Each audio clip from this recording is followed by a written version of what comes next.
President Donald Trump signed a number of executive orders. Among them is an end to US birthright citizenship.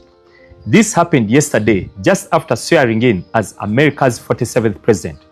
What does birthright citizenship mean, and how will this order affect African immigrants? In 1857, the Supreme Court ruled that black descendants of enslaved people could not be US citizens.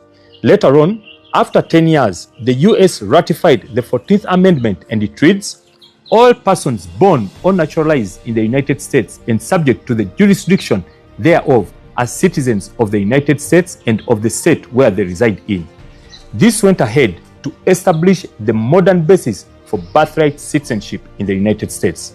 Though this law came into place, Americans started to turn against immigrants, most especially Chinese workers. Soon, the American Congress enacted a legislation to heavily restrict further Chinese migration and make life difficult for those already stateside.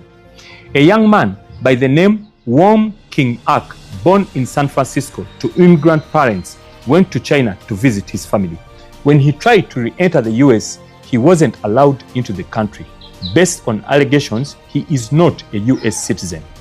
The US Supreme Court saw otherwise, and in 1898, the justices ruled in favor of Wong Kim Ark's US citizenship claim, even though his parents were Chinese immigrants unable to naturalize citizenship.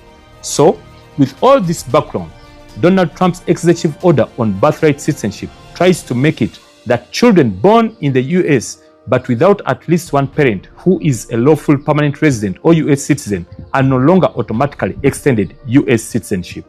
It will also disallow federal agencies from issuing or recognizing documentation proving US citizenship for such children.